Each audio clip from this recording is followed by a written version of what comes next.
প্রিয় সাথী, পার্শ্ব শিক্ষক ঐক্যমঞ্চের পক্ষ থেকে সকলকে সংগ্রামী অভিনন্দন জানাই।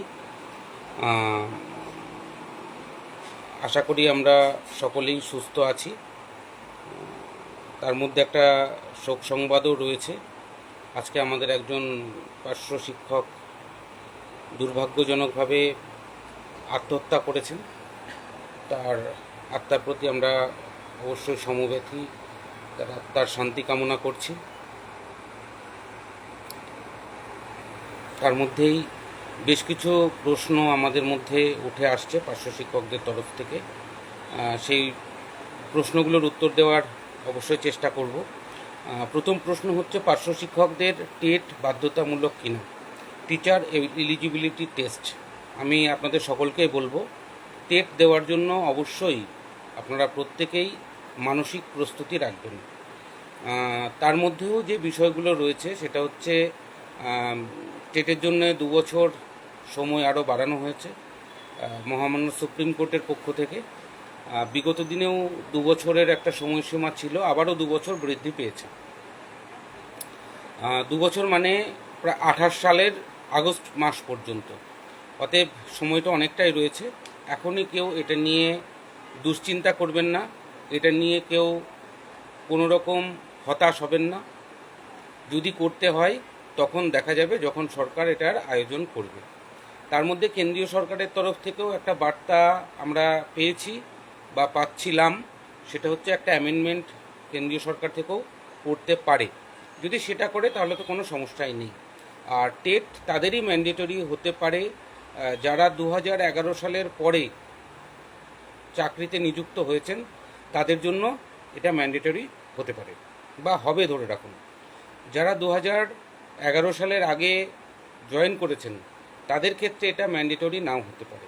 যারা ইতিমধ্যে বিভিন্ন টেটে পাশ করে রয়েছেন প্রাইমারি এবং আপার প্রাইমারিতে, তাদের সেই টেট থেকেই হবে। যারা 2016 সালের পরে টেট পাশ করেছেন তাদের আর না করলেও হতে পারে। সবটাই কিন্তু হতে পারে বলছি, তার কারণ এটা নিয়ে কোনো সঠিক কোনো নির্দেশিকা নেই।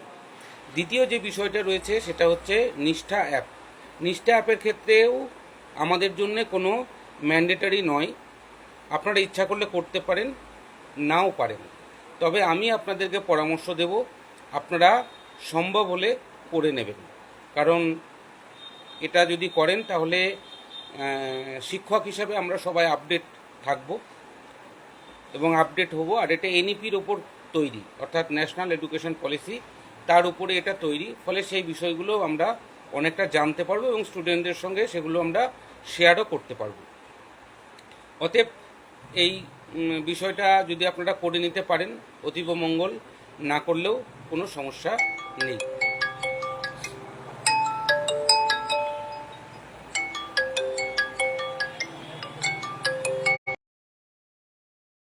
বেশি মাথা ব্যথা করবেন না, দুশ্চিন্তা করবেন না। নেক্সট যে বিষয়টা হচ্ছে, মার্কেটে সারা বছরের ন্যায় এবছরও একটা অংশের মানুষ তারা ছড়িয়ে দিয়েছে আপনার মাইনা কত হবে। মানে সরকারের থেকেও তারা অনেক বেশি এগিয়ে থাকে, এগিয়ে রাখে। সেরকমই বিভিন্ন রকম অঙ্কের মাইনা মার্কেটে ঘুরে বেড়াচ্ছে। এটা দেখবেন সারা বছর থাকে। 2011 সাল থেকে আজ পর্যন্ত আপনার মাইনা বাড়বে না এটা কিন্তু কেউ বলে না। একটা নির্দিষ্ট সংখ্যা নিয়ে, একটা অ্যামাউন্ট নিয়ে তারা বাজার গরম করতে থাকে, তারা খবরটা বিক্রি করতেই থাকে। শুরু হয়ে গেছে। এখনো পর্যন্ত সরকার সিদ্ধান্ত নিতে পারেনি আমাদের বিষয় নিয়ে। তার কারণ দপ্তরে এখনো মন্ত্রীই নেই। মাত্র 5টি দপ্তরে মন্ত্রী আছে বা 6টি দপ্তরের মন্ত্রী আছে, বাকি সবটাই মুখ্যমন্ত্রীর হাতে রয়েছে। এখনো পর্যন্ত দপ্তরে মন্ত্রী হলো না, আর আমাদের বিষয়ে সিদ্ধান্ত হয়ে গেল। এটা হয় কখনো? এইটুকু বোধ বুদ্ধি যদি আমাদের না থাকে তাহলে খুব সমস্যা। কোনো অফিসারের ক্ষমতা আছে যে তারা আমাদের ফাইল তৈরি করে পাঠিয়ে দেবে মন্ত্রীর পারমিশন ছাড়া? সেটা হয় কখনো সম্ভব? বাজারে মেলা রকম আপনারা পোস্ট করে যাচ্ছেন, মেলা রকম আপনারা ইউটিউব চ্যানেলগুলো দেখে হতাশ হচ্ছেন। এগুলো হবেন না। আমি আপনাদেরকে বলে রাখি, এখনো পর্যন্ত সরকার এই বিষয় নিয়ে খুব বেশি চিন্তাভাবনা করেছে এমনটি নয়। আপনারা বলবেন ডিএ আন্দোলনকারীদের সঙ্গে বসলো, তাদের ডিএ বেড়ে গেল। আপনি বলুন তো, ডিএ কি সত্যিই বেড়েছে? এখনো ঘোষণা হয়েছে কত পার্সেন্ট দেবে? আলোচনা হয়েছে সংগঠনের সঙ্গে। এখন পর্যন্ত মাননীয় মুখ্যমন্ত্রী 5টি সংগঠনের সঙ্গে বৈঠক করেছে, তার বাইরে কোনো সংগঠনের সঙ্গে এখনো পর্যন্ত বৈঠক করেননি। জনতার দরবারে কয়েকটি সংগঠন গিয়ে বিক্ষিপ্তভাবে আলোচনা করে এসেছে, তাদের সেরকম বিক্ষিপ্তভাবেই উত্তর হয়েছে। তার বাইরে আনুষ্ঠানিকভাবে মাননীয় মুখ্যমন্ত্রী এখনো পর্যন্ত কোনো সংগঠনকে সময় দিতে পারেননি। তার কারণ প্রায় 35-40টা দপ্তর, 35টা মন্ত্রীর কাজ মাননীয় মুখ্যমন্ত্রী একলা সামলাচ্ছে। অতএব তার পক্ষে সময় দেওয়াটা অত্যন্ত কষ্টকর, সেটা আমি আপনি সকলেই জানি। আমরা আশা রাখছি আমরা খুব শীঘ্রই মাননীয় মুখ্যমন্ত্রীর সঙ্গে সাক্ষাৎ করতে পারব। যে কোনো দিন আমাদের কাছে কল আসতে পারে, যে কোনো দিন আমাদের কাছে ডেট টাইম আসতে পারে, আমরা তার জন্য প্রস্তুতও রয়েছি। অতএব আপনারা এখনই দুর্ভাবনার কিছু নেই, সম্ভাবনা উজ্জ্বল আছে।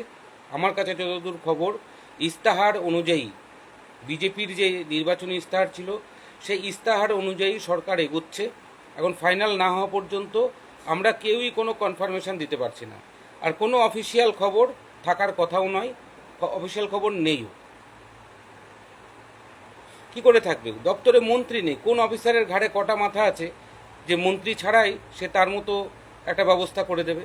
কেউ বলছেন 40%, কেউ বলছে 30%, কেউ 18,000, কেউ 35,000। এই সমস্ত চর্চা থেকে দূরে থাকুন। এই চর্চাতে আমরা আরও হতাশ হচ্ছি, আর এই হতাশা থেকেই আজকে আমাদের একজন সাথীকে আজকে আমাদের কাছ থেকে চলে যেতে হলো। আমি আপনাদেরকে অনুরোধ করব, নতুন সরকার এসেছে, তাকে নিশ্চয়ই সময় দিতে হবে। 15টা বছর আমরা যন্ত্রণা ভোগ করে আসছি, আমরা সত্যিই আর পারছি না, সেটা নিয়ে কোনো সন্দেহ নেই। তবুও আমি আপনাদেরকে অনুরোধ করব যে কয়েকটা দিন আমরা সময় দিই, প্রয়োজনে কয়েকটা মাস আমরা সময় দিই।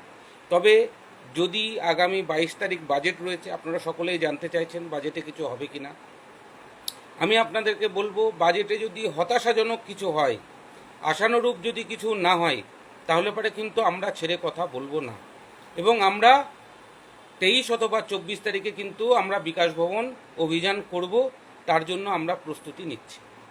আর যদি আশানুরূপ কিছু হয়, অবশ্যই ওয়েল অ্যান্ড গুড, এবং সরকারকে আমরা সাধুবাদ জানাবো, সেটা নিয়ে কোনো সন্দেহ নেই। তবে আমরা এই সরকারের প্রতি আস্থা আমাদের রাখতে হবে।